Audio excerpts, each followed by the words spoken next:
Diagonals AC of a parallelogram ABCD bisect angle है।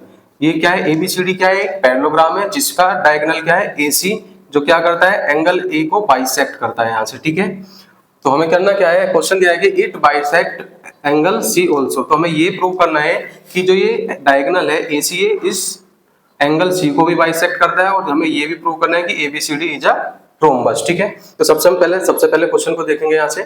इसमें हमने क्या करेंगे, हम इनको एंगल को नाम दे लिया हमने कि ये एंगल 1 2 और ये एंगल 3 और ये एंगल हमारा 4 हो जाएगा। ठीक है, तो हम यहाँ से देखेंगे कि एंगल 1 किसके इक्वल है? एंगल 2 के, क्योंकि ये दोनों क्या करिए AC क्या करिए इसको बाइसेक्ट करे, तो दोनों एंगल कैसे हो जाएंगे? इक्वल हो जाएंगे यहाँ से।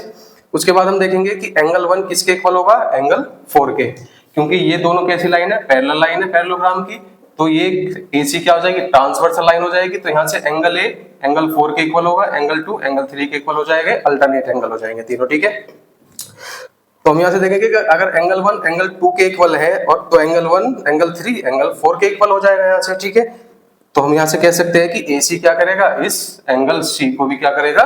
बाइसेक्ट करेगा। ठीक है, चलिए, तो हमें पहला क्वेश्चन यही प्रूव करना था कि AC क्या करता है? एंगल C को बाइसेक्ट करता है। ठीक है, उसके बाद सेकंड में क्या पूछा है कि ABCD इज अ रोम्बस, हमें ये प्रूव करना है। तो हम यहाँ से ट्रायंगल ले लेंगे, कौन सा? ABC, इसको ले लेंगे हम। इसमें हम देखेंगे, इसमें हमें पता है कि एंगल 1 एंगल 2 के इक्वल है।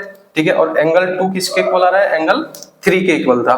तो हम यहाँ से कह सकते हैं कि अगर ये दोनों इक्वल है तो एंगल 1 जो है वो किसके इक्वल हो जाएगा? एंगल 3 के इक्वल हो जाएगा। और इस ट्रायंगल के अंदर अगर दो एंगल इक्वल आ रहे हैं तो उनकी अपोजिट साइड भी कैसी होती है? इक्वल होती है। ठीक है, तो एंगल 1 की अपोजिट साइड कौन सी हो जाएगी? BC, और एंगल 3 का अपोजिट साइड AB, तो ये भी दोनों कैसी हो जाएगी? इक्वल हो जाएगी। तो BC किसके इक्वल हो जाएगा? AB के इक्वल, क्योंकि ये अपोजिट साइड है किसकी? पैरेललोग्राम की, हम ये भी कह सकते हैं। ठीक है, चलिए, अब हम पता है कि ये वाली साइड इसके इक्वल और ये वाली साइड, तो चारों साइड कैसी हो जाएगी? इसकी इक्वल हो जाएगी यहाँ से। तो हम कैसे सकते हैं? All sides of parallelogram are equal. अगर किसी भी पैरेललोग्राम की या क्वाड्रिलेटरल की चारों साइड इक्वल आती है तो ये समझ लो कि वो क्या होगा? एक रोम्बस हो जाएगा। ठीक है, तो हम यहाँ से कह सकते हैं कि ABCD इज अ रोम्बस, बस हैंस प्रूव। ये हमें क्या करना था? प्रूव करना था।